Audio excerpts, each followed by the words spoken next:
시청자 여러분 안녕하십니까. 한국은행 금융통화위원회가 오랜만에 기준금리를 동결하기로 했습니다. 갈수록 심각해지는 경기 침체 우려를 반영한 것으로 풀이됩니다. 취재기자 연결합니다. 조태현 기자. 네, 조태현입니다. 네, 한국은행이 이번에 기준금리를 동결했죠. 네, 한국은행 금융통화위원회는 오늘 오전 통화정책 방향 결정회의를 열어 기준금리 동결을 결정했습니다. 이에 따라 기준금리는 기존 연 3.5%가 그대로 유지됐습니다. 한국은행은 지난 2021년 8월부터 기준금리를 높이기 시작했는데요. 특히 지난해 4월부터 올해 1월까지 무려 7차례나 연속으로 기준금리를 높였습니다. 이번 동결로 기준금리 인상 기조는 사실상 마무리 단계에 들어섰다는 분석이 나옵니다. 지난달 소비자 물가지수가 5.2%를 기록할 정도로 고물가 상황이 여전한 상황 속에서도 기준금리를 이렇게 동결한 것은 그만큼 경기 침체 우려를 더 비중 있게 판단했다는 뜻입니다. 이번 달 들어 20일까지도 무역수지 적자가 이어지면서 12개월 연속 무역수지 적자가 유력한 상황입니다. 이번 달엔 소비자들의 심리지수 역시 한 달 전보다 내려서는 등 내수마저도 갈수록 전망이 흐려지고 있습니다. 실제로 한국은행은 올해 성장률 전망치를 기존 1.7%에서 1.6%로 낮춰 잡았습니다. 여기에 부동산 시장 경착륙에 따른 금융 불안까지 우려되는 만큼 이번에는 동결을 택했다는 분석이 나옵니다. 네, 앞으로 전망은 어떻습니까? 일단 한국은행이 기준금리를 더 올릴 가능성은 지금으로선 크지 않다는 게 대체적인 시각입니다. 우리나라의 경기 악화 우려가 다른 주요국보다 큰 상황 속에 기준금리를 더 높이는 건 부담이 크기 때문입니다. 다만 지금 수준의 높은 기준금리는 상당 기간 유지할 것이라는 게 한국은행의 입장입니다. 한국은행은 회의 의결문에서 물가가 목표 수준을 넘어서는 오름세를 지속할 것이고 정책 여건의 불확실성도 크다며 상당 기간 긴축 기조를 이어가겠다고 밝혔습니다. 만약 미국이 기준금리를 예상보다 더 많이 올리고 이에 따라 원달러 환율이 급등한다면 다시 한번 기준금리를 높일 수 있다는 전망도 제기됩니다. 금융시장은 어떻게 반응하고 있습니까? 오늘 국내 주식시장은 오름세로 거래를 시작했습니다. 코스피는 0.51% 오른 2,430대에서 장을 열었는데요.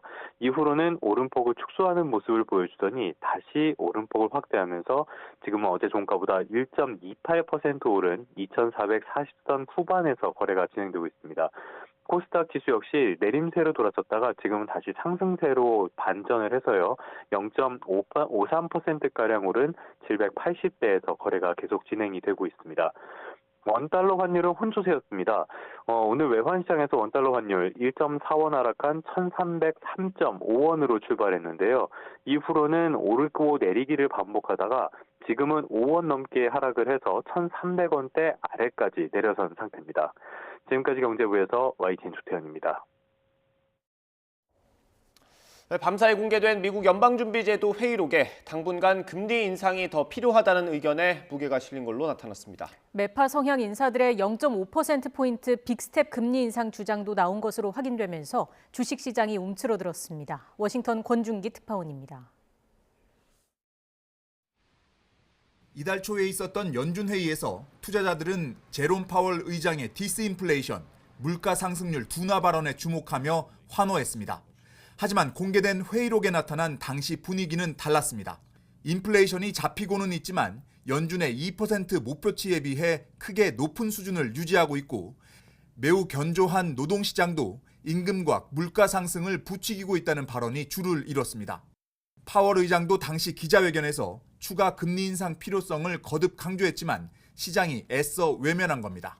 We continue to anticipate that ongoing increases will be appropriate in order to attain a stance of monetary policy that is sufficiently restrictive to return inflation to 2% over time. 매파 성향의 연준 위원들이 0.25%가 아닌 0.5% 빅스텝 금리 인상을 주장했다는 사실도 회의록에서 확인됐습니다. 또 목표 금리를 지난해 제시했던 5.1%보다 더 높여야 한다는 목소리도 제기된 것으로 나타났습니다.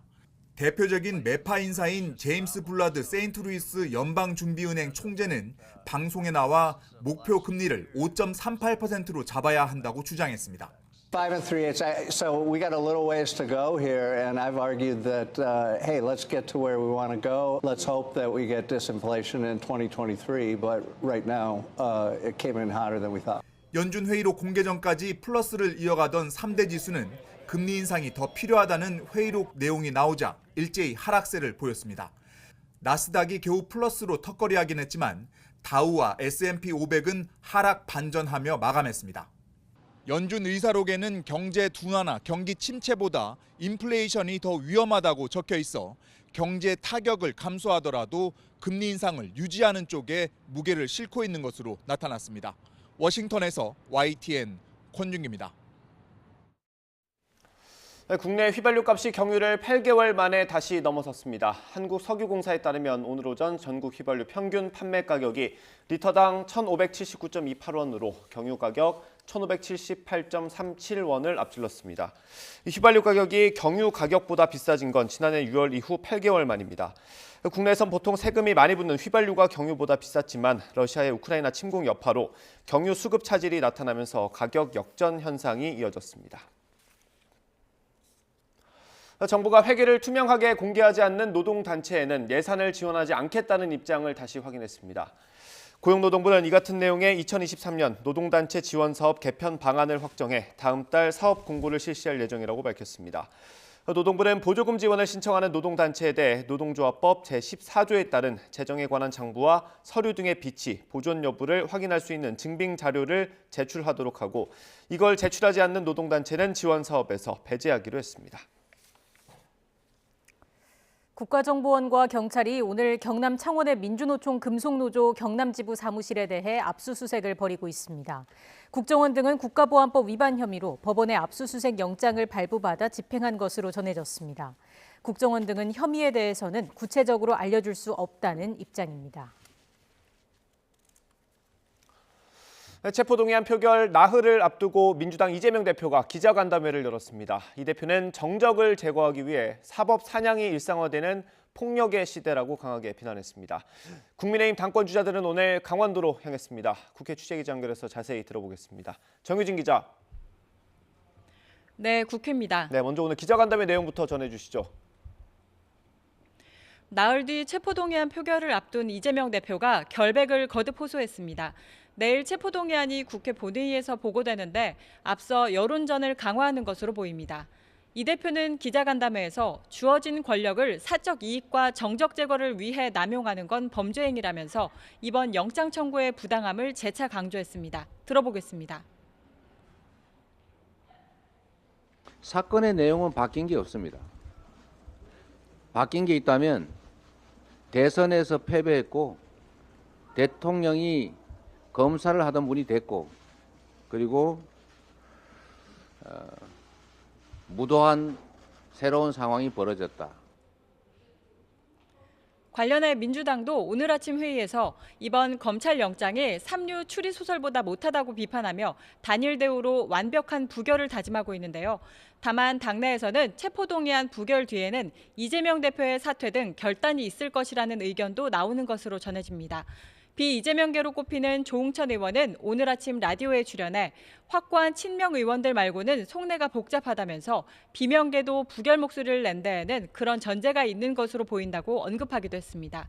체포동의안 부결을 추진하는 민주당 움직임에 국민의힘은 이 대표가 피해자 코스프레를 하고 있다고 비판했습니다. 오늘 아침 강원도에서 열린 현장 비대위 회의에서도 지도부는 정치보복 운운하지 말고 이 대표 자신부터 돌아보라며 민주당 의원들의 결단을 촉구했는데요. 들어보겠습니다. 입법부의 권한, 국가 권력을 가지고 장난치는 사람은 바로 이재명 대표입니다. 민주당은 이재명 방탄하다가 역사 속으로 침몰하는 어리석음을 범하지 말기를 바랍니다. 이 대표 체포동의안을 둘러싼 여야 갈등은 3월 임시국회 개최 시기 신경전으로 이어지고 있습니다. 네, 국민의힘 전당대회 소식도 전해주십시오. 김기현 당대표 후보가 오늘 오전 긴급 기자회견을 열었습니다. 어젯밤 늦게까지 진행된 TV토론회에서 김 후보의 울산 부동산 의혹을 두고 다른 후보들 공격이 집중됐는데 전형적인 모함이라면서 적극적인 해명에 나선 겁니다. 들어보겠습니다. 자기 땅 밑으로 터널을 뚫어달라고 요구하는 지주 보셨습니까? 이 가짜뉴스가 가짜가 아니라 진짜로 간다면 저희 정치 생명을 걸겠다고 명확하게 말씀드렸습니다. 김 후보는 오늘 기자회견에서는 이 사안에 대해 진상조사단을 꾸리겠다고 밝힌 민주당에 좀 더 비판의 초점을 맞췄는데요. 다만 지속적으로 의혹 제기를 하는 황교안 후보에 대해서는 법적 대응 가능성도 시사했습니다. 오늘 오후에는 후보들이 강원 지역에서 5번째 합동 연설회를 진행합니다. 모두 7차례 일정으로 진행되고 있는데 이미 반환점을 돌았고 오늘 연설회를 마치면 이제 대구 경북과 서울 인천 경기 연설회 단 2회만 남게 됩니다. 지금까지 국회에서 YTN 정유진입니다. 불법 성매매 의혹을 받아온 민주당 이재명 대표의 장남 이동우 씨에 대해 경찰이 재수사에서도 불송치 결정을 내린 걸로 YTN 취재 결과 확인됐습니다. 경기 남부경찰청 사이버범죄 수사대는 이 씨의 성매매 의혹을 재수사했지만 증거가 충분하지 않다고 보고 이번 달 초 불송치하기로 결정했습니다. 경찰은 또 애초 검찰에 넘겼다가 보완 수사 요구를 받은 이 씨의 상습 도박과 음란 댓글 게시 혐의는 기존대로 인정된다고 보고 검찰에 다시 송치했습니다. 이 씨는 지난 2019년부터 재작년까지 해외 서버를 두고 있는 인터넷 도박 사이트에서 여러 차례 불법 도박을 한 혐의를 받고 있습니다. 또 지난 2020년 인터넷에 마사지 업소의 위치와 상호 등을 언급하는 글을 올리면서 불법 성매매 의혹도 받아왔습니다. 일본이 후쿠시마 오염수 방류를 앞두고 감시 대상 방사성 물질을 절반 가까이 줄이기로 했습니다.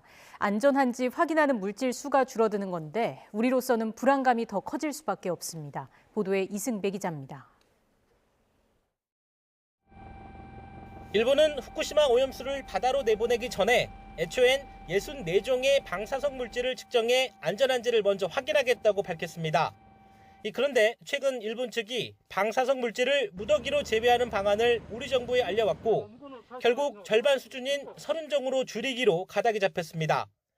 일본 원자력 규제위원회 NRA가 도쿄전력이 이런 내용을 담아 제출한 오염수 방출 수정안을 인가한 사실이 확인됐습니다. 39종이 제외됐고 5종이 새로 추가됐는데 제외된 물질은 반감기가 짧아서 오염수에서 다 사라졌을 거라고 일본 측은 설명하고 있습니다. 방사성 물질은 핵분열을 하면서 양이 감소하는데 방사능이 반으로 줄어드는 시간이 짧아서 측정할 필요가 없다는 겁니다. 일본 NRA는 핵종 선정 방식의 타당성을 확인하고 이에 근거해서 방사선 영향평가를 한 결과 오염수 해양 방출이 사람과 환경에 미치는 영향이 충분히 작다는 걸 확인했다고 밝혔습니다. 일본이 일방적으로 이런 결정을 내린 건 아니고 국제원자력기구 IAEA의 제안에 따랐다고는 하지만 이 전문가들은 일본 정부가 방류 절차를 간소화하려는 게 아니냐고 의심하고 있습니다. 일본 후쿠시마 제1원전은요. 이건 물만 만나면 또 반응을 해요. 또 핵분열 생성물이 생긴다는 말이죠. 그건 또 핵분열 할 때 반감기를 지금부터 또 세야죠. 지금도 어제도 그리고 내일도 생길 거라면 그건 맞지 않는 말이죠. 우리 정부는 국민의 건강과 안전을 최우선으로 해 오염수가 국제법과 국제 기준에 맞게 처리될 수 있게 지속해서 검증하겠다고 밝혔습니다. 또 일본이 오염수 방류를 강행할 경우를 대비해 국내 해양에 대한 방사능 조사 정점을 늘리고 수산물 방사능 검사와 원산지 단속을 강화하겠다고 강조했습니다. YTN 이승매입니다. 우리 군은 미국 인도태평양 사령부 홈페이지에 어제 동해상에서 진행된 한미일 훈련 장소가 일본해라고 표기된 것과 관련해 미국 측에 수정을 요구했다고 밝혔습니다. 이성준 합동참모본부 공보실장은 오늘 국방부 정례 브리핑에서 관련 질문에 아직 해당 명칭이 변경되지 않은 상태로 결과를 더 지켜보겠다며 이같이 말했습니다. 훈련 해역은 독도에서 180여 킬로미터, 일본 본토에서 120킬로미터가량 떨어진 곳입니다. 미국 북서부 지역 29개 주에 폭설과 눈보라로 겨울 폭풍 경보가 발령되며 항공기 결항 사태가 속출하고 있습니다. 산행 중이던 한국인 등산객 3명은 눈 사태로 사망한 것으로 알려졌습니다. 김선희 기자의 보도입니다. 고속도로를 위태롭게 달리던 트럭이 결국 눈이 쌓인 갓길에 미끄러지며 역방향에 멈춰섭니다. 미국 북부와 서부에 강력한 눈태풍이 쏟아지며 29개 주에 겨울 폭풍 경보가 발령됐습니다. 미네소타와 위스콘신, 와이오밍과 사우스 다코타 등 중북부 지역에 폭설 경보가 내려지고 사우스다코타 등은 대규모 휴교령이 발령됐습니다. If you can, it's not worth the risk to yourself. And if you do get stuck, obviously someone has to come get you. 캘리포니아 북부는 강풍을 동반한 겨울 폭풍으로 송전선이 끊기면서 수십만 가구가 정전됐습니다. 폭풍이 서부를 통과하며 정전 사태는 애리조나와 뉴멕시코, 네바다까지 영향을 미칠 전망입니다. Well, we were working and I was ringing and all of a sudden the light just went boop. Then they come right back on. It went out like maybe three times. Yeah, and then just stayed And now they're just off. 항공기 운항도 대거 중단됐습니다. 북부와 서부 지역을 중심으로 국내선과 국제선이 무더기 결항하고 수천 대가 지연 운항했습니다. We decided to get here early just in case, drop the rental car off, and then we ended up getting a text message about being delayed anyway. 이런 가운데 미국 워싱턴주 캐스케이드 산맥에서 산행 중이던 한인 등산객 3명이 눈사태를 만나 숨졌다고 뉴욕타임스 등 미국 언론이 보도했습니다.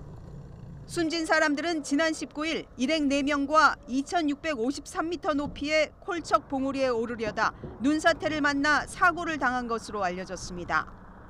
이들은 뉴욕 한미산업회 소속 5, 60대 남성 2명과 여성 1명으로 현지 기상 상황이 좋지 않아 시신 수습에 어려움을 겪고 있습니다. YTN 김선입니다.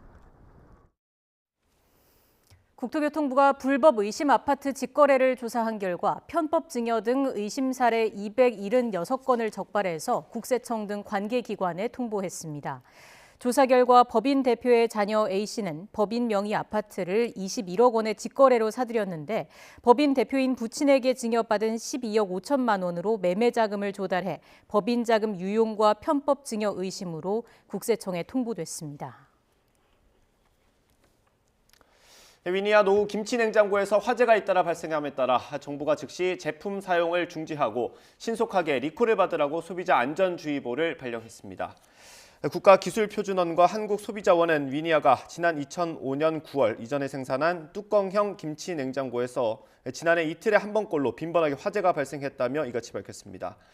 정부는 여전히 4만 7천여 대가 사용 중인 것으로 추정된다며 모델명이 DD12031D, 형명이 DDC2205RTB인 제품을 보유한 소비자에게 사용을 즉시 중단하고 위니아 홈페이지나 고객 상담실 등을 통해 신속히 리콜을 받을 것을 당부했습니다.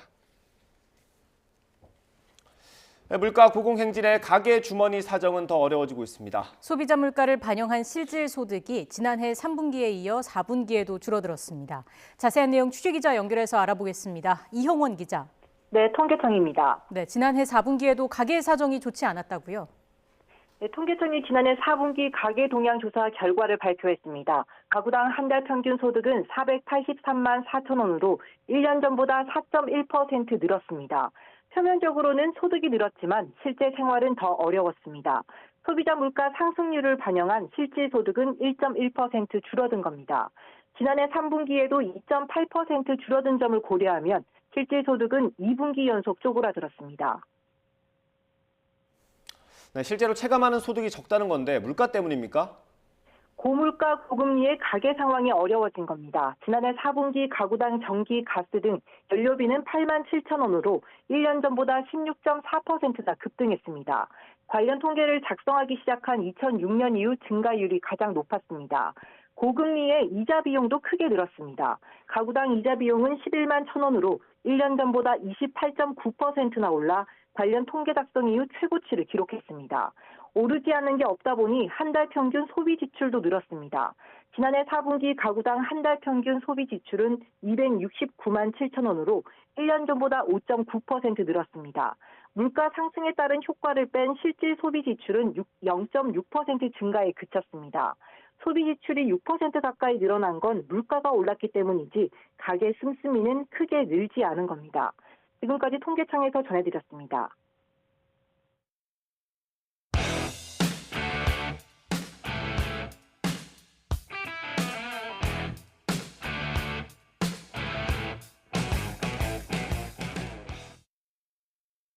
오늘의 정치권 이슈 짚어보겠습니다. 신경민 전 민주당 의원, 김용남 전 국민의힘 의원 두 분 나오셨습니다. 어서 오십시오. 네, 안녕하세요. 네, 이재명 대표 체포동의안 저희가 연일 전해드리고 있습니다. 이제 나흘 남았죠. 27일이니까 오늘 이재명 대표가 나흘 앞두고 기자간담회를 열었습니다. 어떤 내용이 있었는지 저희가 요약을 해봤거든요. 한번 영상 보겠습니다. 법치의 탈을 쓴 사법 사냥이 일상이 돼가고 있는 폭력의 시대입니다. 정치는 사라지고 지배만 난무하는 그런 야만의 시대가 다시 도래하고 말았습니다. 이재명이 없는 이재명 구속영장이라고. 주어에 이재명이 거의 없습니다. 누가 뭐라고 하는 말을 들었다. 판사를 설득하기 위한 영장이 아니라 대국민 선전전을 위한 선전문이다. 이런 생각이 많이 들었습니다. 마치 국민의힘 성명서 같은 그런 내용이라는 느낌을 가졌습니다. 시간상 저희는 질답은 다 못 받고요. 저도 처음에만 봤는데 이런 표현들이 나왔습니다. 어떻게 보셨어요? 지금 예상했던 거고요. 오늘 아니면 내일쯤에서 저런 정도의 기자간담회는 할 거고요. 저는 지금 관심이 저거보다는 27일 본회의에서 네. 신상 발언을 이재명 대표가 직접 본인이 할까? 그거에 사실 좀 관심이 있습니다. 예. 아직까지는 신상 발언 신청이 국회 사무처에 들어오지 않았어요. 네. 근데 신상 발언은 본인만 할 수 있습니다. 누가 대신 해줄 수 없습니다. 가령 정청래 최고가 해주거나 고민정 최고가 해주거나 박범계 장관이 해주거나 이게 안 된다고 그래요. 그게 보통 5분 발언 같은 거를 할 수 있지 않습니까? 그렇죠. 5분 발언인데 그건 본인의 권리이기 때문에 포기할 수 있습니다. 근데 과연 이제 오늘 했던 얘기를 국회 본회의장에서 할까? 저는 그거에 좀 관심이 있고 사실 표결 결과에도 별 관심이 없습니다. 어차피 부결이. 어차피 부결인데 가령 169명이 현재 민주당 의원이잖아요. 의원 의석 숫자잖아요. 네. 이제 여기에다가 민주당 성향 내지는 민주당을 지원해 줄 수 있는 사람들 그런 의원들을 합하면은 169 플러스 알파가 되거든요. 네. 176 내지 177이 되는데 국힘당 의원들이 또 도와줘서 부결로 넘어온다 그러면은 177 플러스 알파가 될 수도 있고요. 네. 물론 민주당 안에서 이탈표가 있을 수 있죠. 예. 그래서 저는 그 이탈표가 어느 정도 수준이 될까, 또 플러스가 얼마나 될까, 플러스 마이너스 알파가 얼마가 될까 하는 데는 관심이 좀 있지만 네. 부결이냐 가결이냐에는 전혀 관심이 없습니다.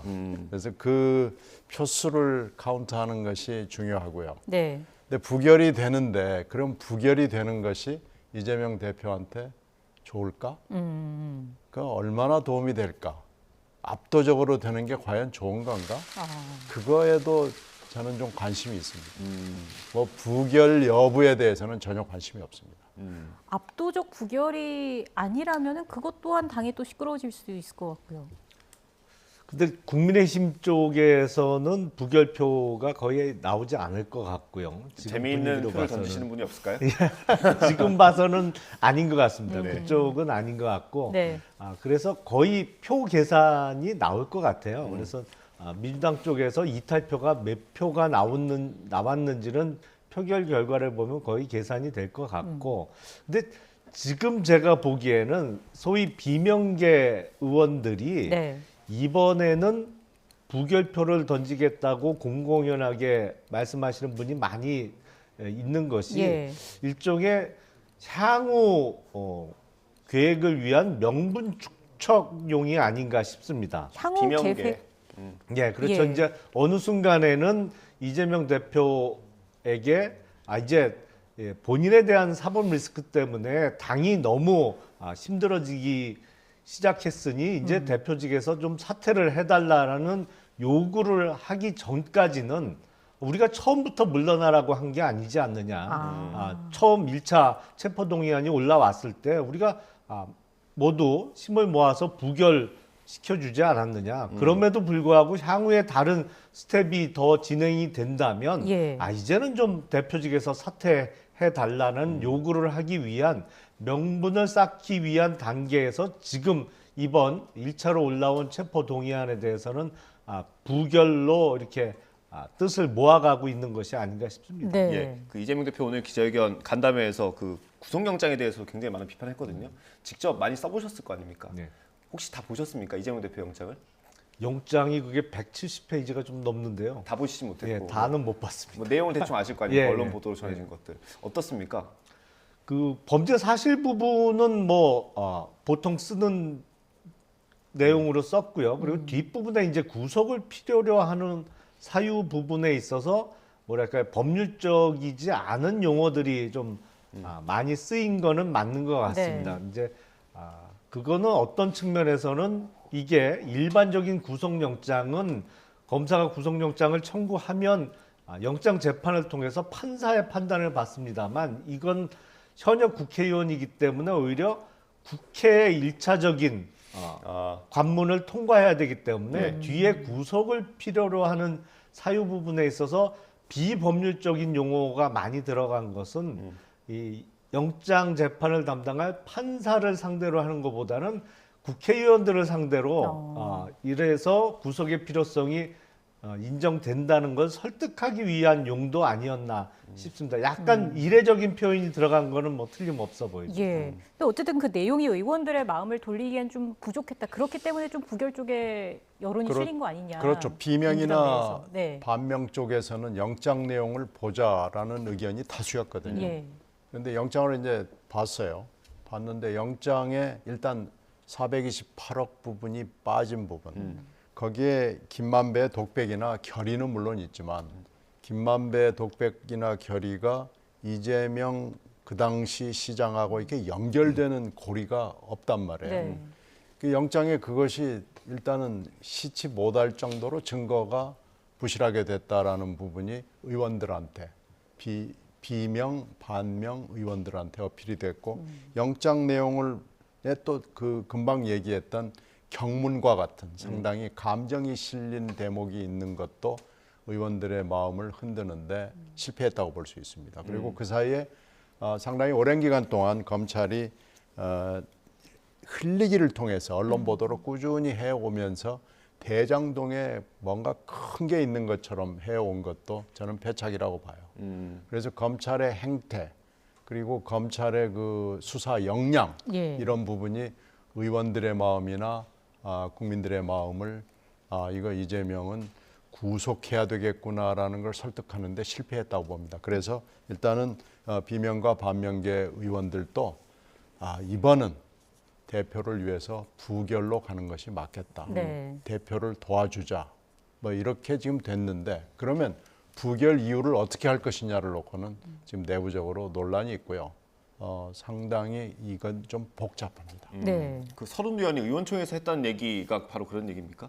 뭐 그거하고도 관련이 있죠. 지금 그 비명과 반명 쪽의 얘기를 보면 아주 그 강한 사람들은 이재명 대표를 빨리 조속하게 정리를 하는 것이 민주당을 위해서 좋다고 보는 의원들이 아주 강경한 의원들이 있고요. 그게 말하자면 조속 정립하죠. 에스순에서 파수를 정리하는 게 좋겠다라고 생각을 하는 거고. 어저께 권노갑 고문이 상임 고문 그 회동을 마치고 나와서 한 얘기는 이번은 의원들이 부결해 준다니까 그렇게 하고 다음번엔 당신이 당당하게 나가라. 그렇게 얘기한 거 아니에요? 이 의견에 찬동하는 의원들도 꽤 있습니다. 그러니까 다음에는 이 체포동의안에 기대지 말고 그냥 나가라. 나가서 당당하게 받아라. 그래서 판사의 결론을 수용해라. 이런 것도 있고 또 하나는 기소되는 시점이 있을 거 아닙니까? 지금 이 파동이 소환과 영장과 체포동의안이 지금 시리즈로 올 거 아니겠어요? 제가 지난주에 시리즈가 몇 개가 될지 걱정된다고 말씀을 드린 적이 있는데 아무리 못해도 2개, 3개는 온다고 봐야 되겠죠. 그러니까 기소되는 시점이 필연코 어느 시점에 오게 되면 그때 대표의 거취를 정리하는 게 좋겠다라는 의원들이 있고요. 아니면 아주 극히 일부 또 의원들은 그러지 말고 6월 이후를 보자. 이제 6월 이후에는 선거법 1심 재판 결과가 나오니까요. 선거법을 보고 대표의 거취를 결정해도 되는 거 아니냐. 그래서 사실은 이 비명, 반명 쪽의 의원들도 정립파가 있지만은 정립파도 결이 좀 많이 다릅니다. 이 대표는 어떤 생각을 하고 있을까요? 이 대표는요. 이 대표는 2가지 칼을 같이 쓰는 거죠. 방탄 칼하고 공천 칼을 가지고 있기 때문에 이 대표는 뭐 일단 끝까지 가지 않겠습니까? 예. 의원님 생각도 비슷하십니까? 그렇게 될 가능성이 높아 보이죠. 왜냐하면 이재명 대표 입장에서는 지금 본인을 향해서 이렇게 날라오는 사법 처리라는 칼날을 막아내기 위해서는 제1야당의 대표라는 직이 필요하다고 판단할 가능성이 높아요. 예. 그리고 지금 이재명 대표가 연일 검찰을 상대로 또 윤석열 대통령을 상대로 이렇게 기자회견을 열거나 또 출석에 앞서서 이제 비판적인 이야기를 강도 높게 하는 게 제가 보기엔 본인을 향한 문제를 절대로 법적인 문제로 끌고 가지 않으려는 의도가 강해 보입니다. 네. 이거는 처음부터 끝까지 정치 문제다라는 얘기를 계속 반복할 거예요. 그래서 집권 세력에 의한 야당 탄압이다. 그리고 어떤 사법의 칼을 갖고 정적을 제거하는 것이다라는 얘기, 정치 문제로 계속 끌어들일 것이고, 그리고 본인에 대한 구체적인 혐의에 대한 설명을 안 할 겁니다. 네. 왜냐하면 나는 혐의가 없다라고 얘기하는 순간에 많은 국민들께서는 혐의에 대해서 생각을 하실 수밖에 없거든요. 혐의가 뭐지? 저런 혐의를 받고 있지라는 것을 다시 한번 상기시키기보다는 아예 구체적인 본인의 결백을 증명하기보다는 그냥 이걸 끝까지 정치 투쟁의 문제로 끌고 갈 것이기 때문에 그러기 위해선 제1야당의 당대표라는 직이 필요한 것이죠. 예. 근데 이게 참 부결이 된다고 하더라도 민주당에는 또 부담이 될 수밖에 없을 것 같은 게 사법 리스크 계속 이어진다면 지금 지지율만 보더라도 민주당이 좀 하락 추세를 보이고 있잖아요. 이게 좀 부담이 될 것 같은데. 그렇죠. 결국 그게 가장 큰 족쇄가 되겠죠. 지금 현재 수도권 의원들이 민주당이 굉장히 많은데요. 수도권이 121석입니다. 그중에서 100석 정도가 민주당인데 수도권은 정말 치열하거든요. 저도 수도권 의원을 하고 그랬지만 삐끗하면은 거기는 그냥 공천 받아도 낙선입니다. 공천은 필요한 조건이지만 진짜 중요한 것은 선거에서 승리하는 게 그게 이제 충분한 조건이 갖춰져야 되는데 지지율이 20% 이하로 내려간다. 그건 무슨 얘기냐면은 10명이 모였을 때 2명 정도가 민주당을 지지한다는 얘기거든요.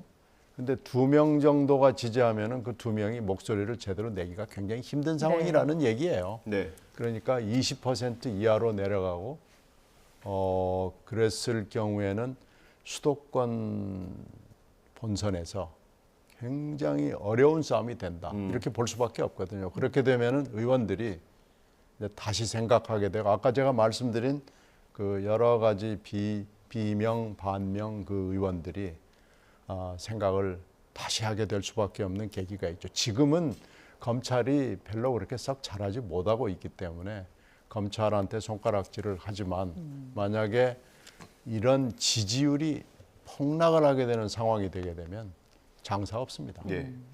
의원님이 말씀하신 대로 앞으로 시리즈가 뭐 여러 개 있을 수 있지 않습니까? 네. 기소가 됐든 뭐 추가 구속영장이 됐든 계속 있을 소환부터 수가 있는데. 다시 시작할 거예요. 예.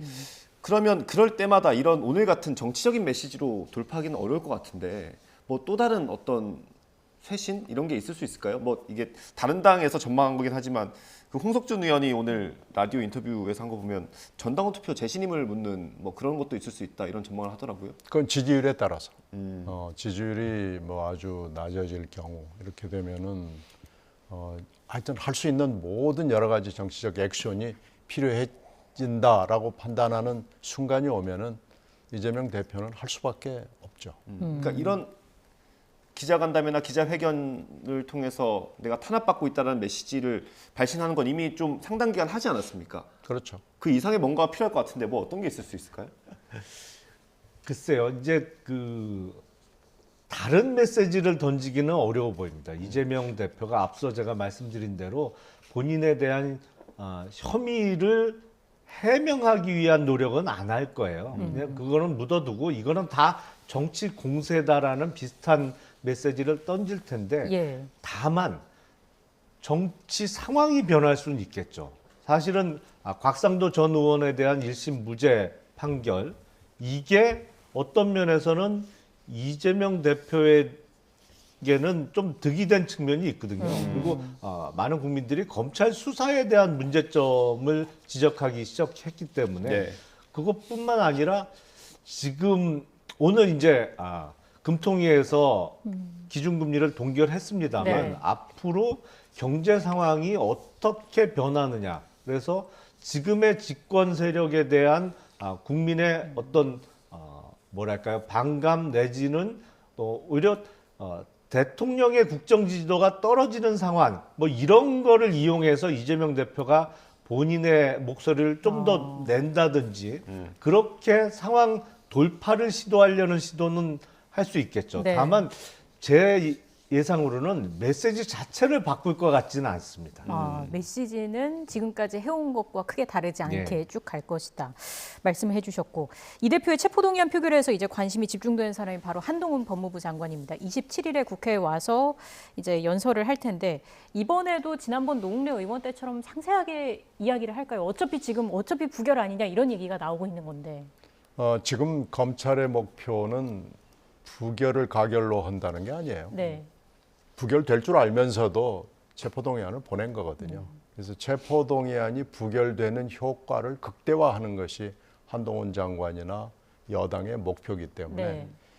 지난번에 노웅래 의원 때 이제 부실억 그 2탄, 예.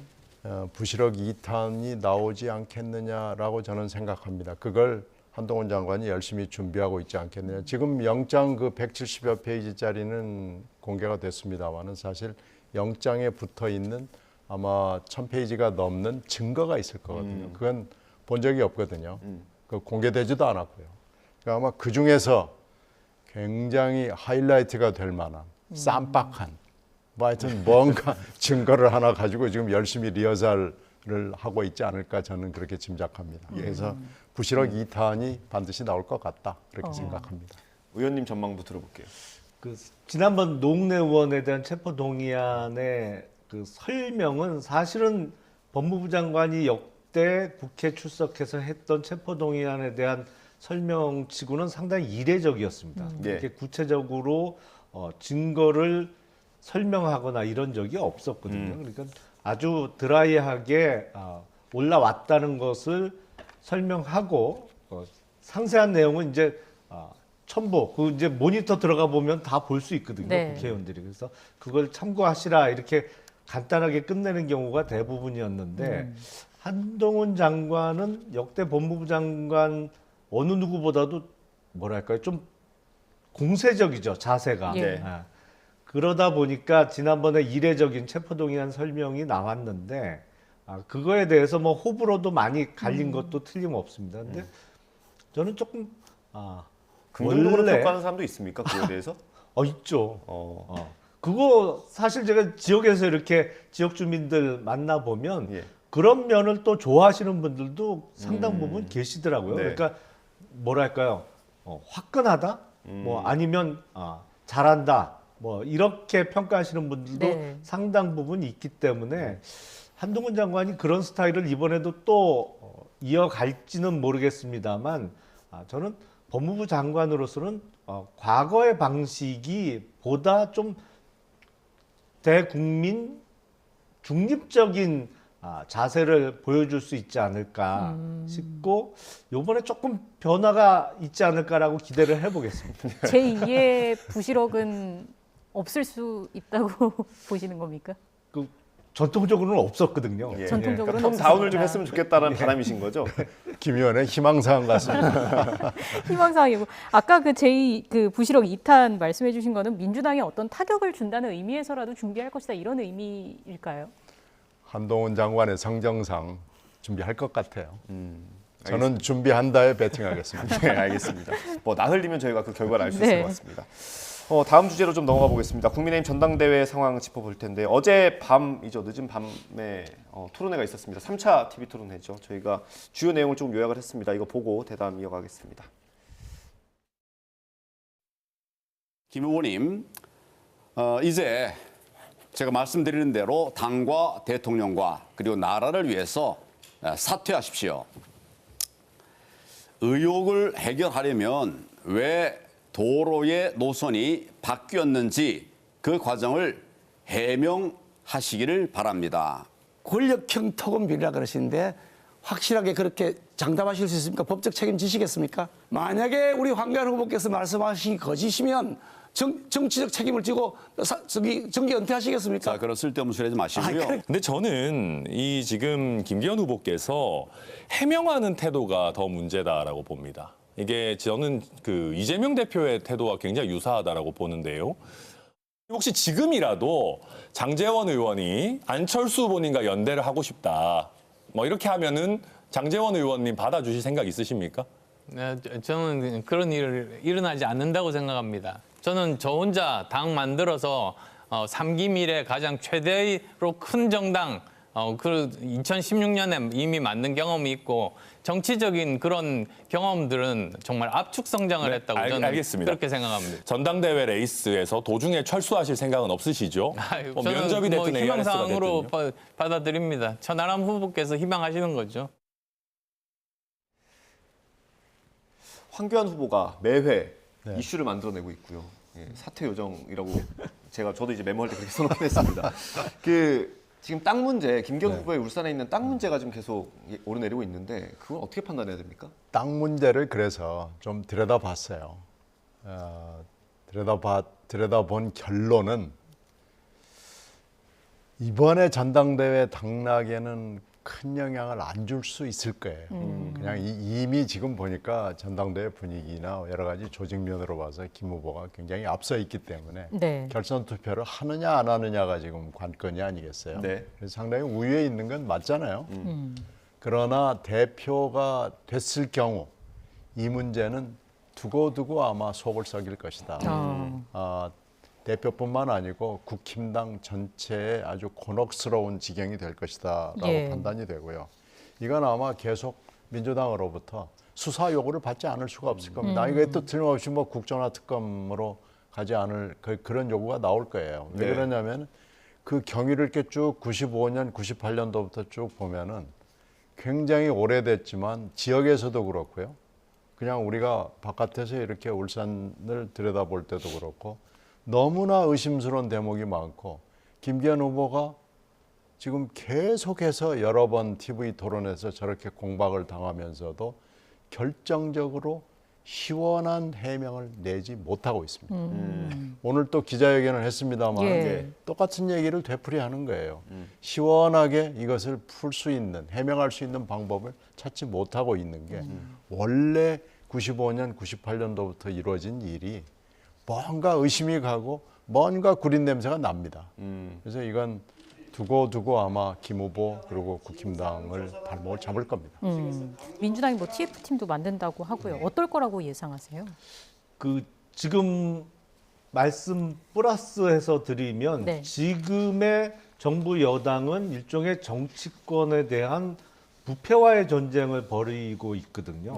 뭐 당장 이재명 대표에 대한 구속영장의 문제도 있습니다만 얼마 전에 구속영장이 청구됐던 노웅래 의원, 이하경 의원 이렇게 현재 정치권 연류 인사들에 대한 부패 의혹에 대해서 여러 건의 수사가 진행 중인데 문제는 그렇다면 이런 부패와의 전쟁을 치르는 쪽이 깨끗한 손이어야 된다는 것이죠. 그래서 김기현 후보께서 빨리 깔끔하게 이 부분에 대해서는 의혹을 털고 가는 게 맞다라고 생각을 합니다. 이게 구체적인 설명이 안 나오면 계속 이어질 야당 쪽에 대한 어떤 부패 수사와 관련해서 야당에서 항상 이걸 갖고 역공을 할 가능성이 높거든요. 그러다 보니까 이제 민주당에서 TF팀도 꾸리겠다고 하고 있는데 이거는 전당대회가 끝나기 전에 빨리 의혹을 깔끔하게 털고 가야 그 이후에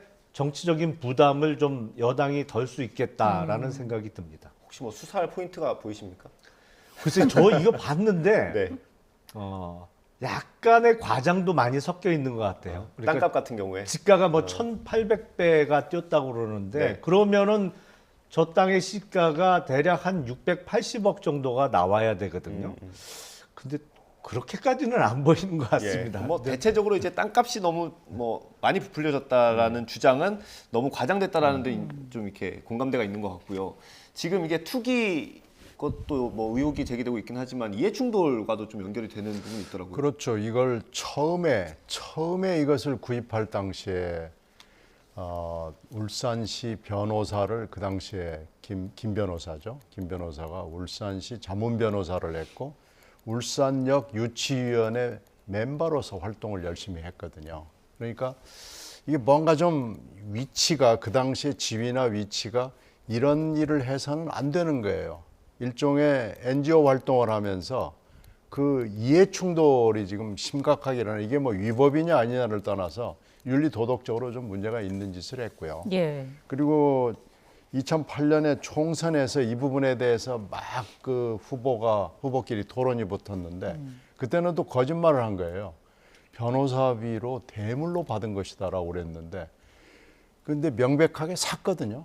처음에 살 때는 또 그 당시 변호사 사무실을 할 때 그 사무장의 이름으로 샀다가 다시 또 명의 변경이 됐고 그래서 이게 하여튼 지난 한 몇십 년을 놓고 보면은 해명이 왔다 갔다 하고 물론 1800배는 좀 튀긴 건 있지만은 분명히 또 뛰었습니다. 그리고 분명히 그 도로가 또 그 땅으로 났고요. 거기에 또 NGO 활동을 했고요. 그래서 뭔지 지금 설명하는 것만 가지고는 해명이 안 되거든요. 예. 그러니까 이건 대표가 되고 난 뒤 대표가 된다면 되고 난 뒤에 뭔지 하여튼 좀 얘기되는 걸 가지고 해명을 해야 될 필요성은 지금 현재 굉장히 높아졌고 황교안 후보가 이렇게 집요하게 할 때는요 뭔가 이유가 있는 거고요. 황교안 후보도 같은 검사 출신이에요. 예. 그리고 본인이 내가 직접 봤다, 가서 보고 조사했다라고 얘기하기 때문에 이거 지금 심상치 않습니다. 아내가 직접 갔다 왔다 이런 얘기도 하더라고요. 어제 토론을 봤는데. 황교안 후보가 이 문제를 계속해서 이제 김기현 후보에 대한 공세를 펴고 있는 건데 어제 저희 출연진 중 한 분이 이런 말씀을 하셨어요. 3차 TV 토론회부터 뭔가 분위기가 달라질 것이다. 그러면서 두 후보 간에 어떤 우호적인 눈빛 교환이 있는지 살펴봐라. 아니 뭐 사퇴하세요라는 얘기가 나오는지 봐라 했는데 적어도 제가 봤을 때 물론 제가 놓친 걸 수도 있겠습니다만은 적어도 우호적인 눈빛 교환은 없었던 것 같고 사퇴하라는 얘기가 또 나왔거든요. 예. 연대가 결선 전까지는 좀 물 건너갔다고 봐야 합니까? 어떻게 봐야 될까요? 지금 분위기로 봐서는 그렇습니다. 그리고 최근에 보면 황교안 후보의 지지율의 상승세가 뚜렷해 보여요. 그게 그리고 그 이번 전당대회 관련해서 당대표나 아니면 최고위원 후보로 출마했다가 초반에 컷오프된 분들 있잖아요. 네. 그 상당수가 유튜브 뭐 구독자 수십만 명 이상의 유튜브를 운영하시는 사람들이 많은데 예.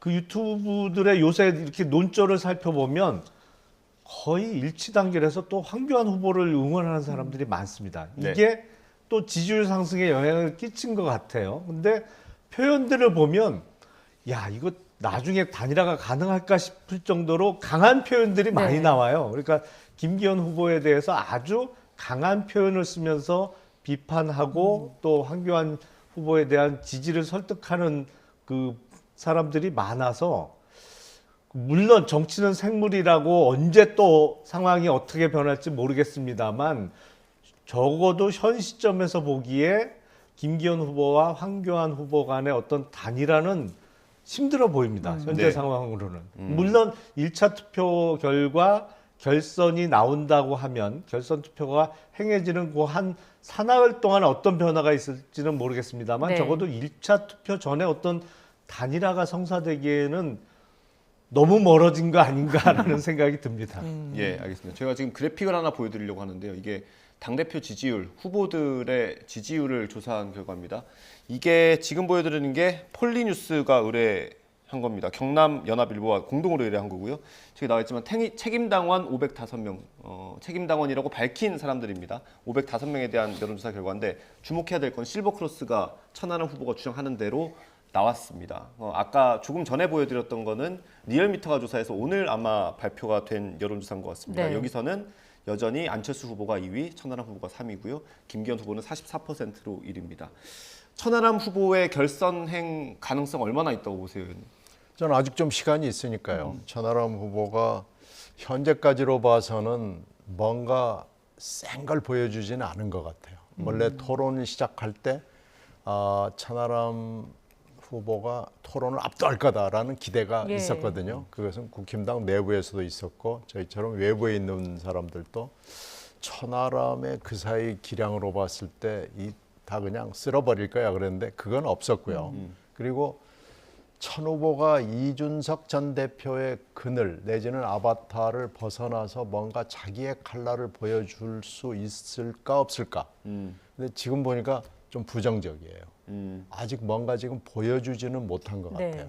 그래서 저게 지금 엇갈리는 여론조사 결과들이 나오고 있는데 정말로 저게 실버 크로스가 나오려면은 제가 말씀드린 그 두어 가지 정도의 조건, 토론에서 뭔가 보여줘야 되고 뭔가 콘텐츠로 뭔가 보여줘야 되고 또 하나는 이준석과의 어떤 뭐라 그럴까 결별은 아니지만 이준석과 다른 아이덴티티, 차별화 뭐 이런 것을 좀 보여주면 실버 크로스는 충분히 일어날 수 있을 가능성이 지금 높아지고 있는 거죠. 토론회 근데 한 번밖에 안 남았습니다, 의원님.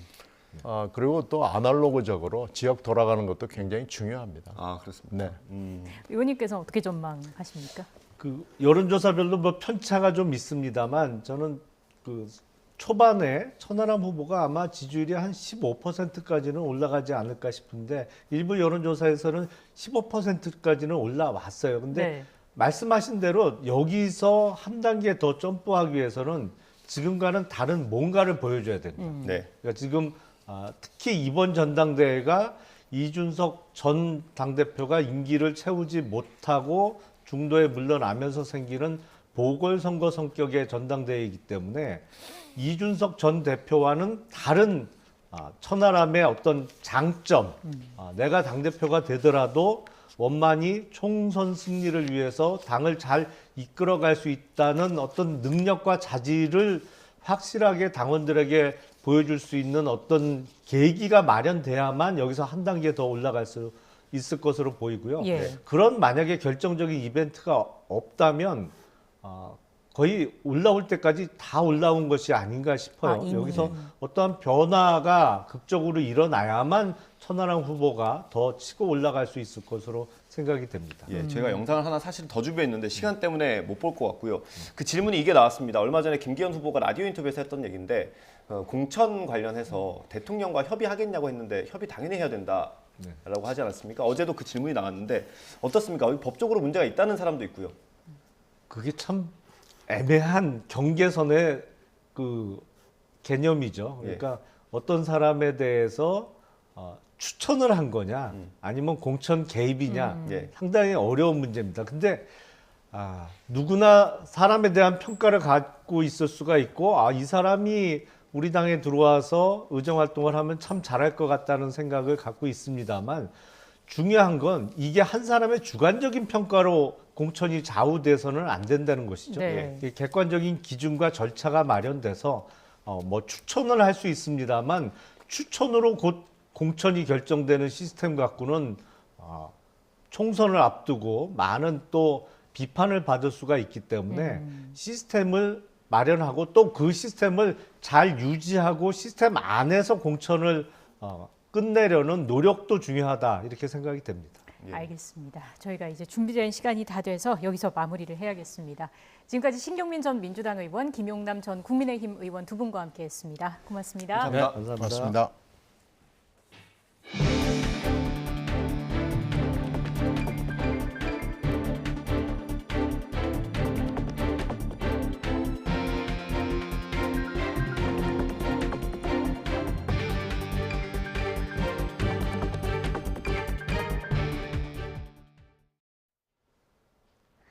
추위가 풀리고 활동하기 한결 수월해졌습니다.